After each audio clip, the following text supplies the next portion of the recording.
Right, okay, so your obvious online resource, I think, are sites like Auto Trader. These are great, they have adverts from dealers and from members of the public as well, from private individuals. And, this is an obvious resource to go to, and it's certainly one which I've consulted quite heavily. Okay, so it's got all loads of good stuff on there. Obviously, just bang in your postcode, look, and your obvious search criteria, and you're away.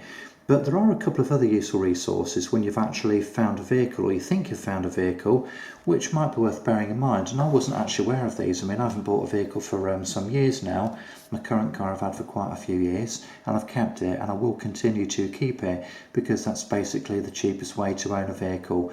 But anyway, for example, I wasn't aware until I started looking that if you go on the the government website, if you put in the registration number and the make and the make of a car, you can actually find out its full MOT history, and I wasn't aware of that. So that's a really useful resource. And what I've done, look, I've put in a registration number there. I went shopping this morning, just saw a car in the car park, made a note of the registration number and the make of the vehicle. So I just sort of use this as an example.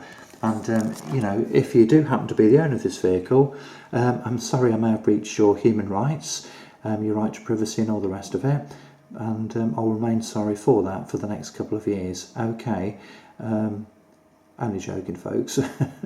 But anyway, so this is just an example, look, so registration number, make of the vehicle, bang in all the details. So if you go and have a look at a car and you've got the MOT history there, you can double check it, you can confirm that you are indeed looking at a Vauxhall Astra, whether it's petrol or diesel, the colour. And importantly, and this is a really brilliant check log, it gives you the MOT history. What was the date of the MOT?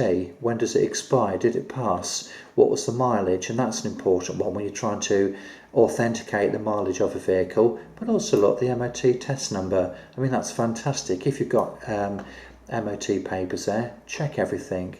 Now, and also, of course, if there are any advisories. So, for example, down here, look, if there's any issues with it, they'll be listed. So this is a really good resource. Absolutely fantastic, in fact, and that was certainly one of the things which I consulted before purchasing my new vehicle. And also, you can check another, part of the government website is to see whether or not the vehicle is actually taxed. And once again, it would tell you whether it's taxed, when the tax is due. Okay. And also it confirms the basic details of the vehicle in question. Alright, so just thought I'd share that with you. Folks, that was just a very quick video, just showing you the procedures which I went through before deciding and choosing a vehicle which met our needs. Some of the things which I considered before buying the vehicle, some of the things which enabled me to draw up a shortlist, and some of the resources which I consulted before making a purchase. So the next video will be a video on the actual vehicle which I decided to buy and the reasons why. Okay, catch you in a bit.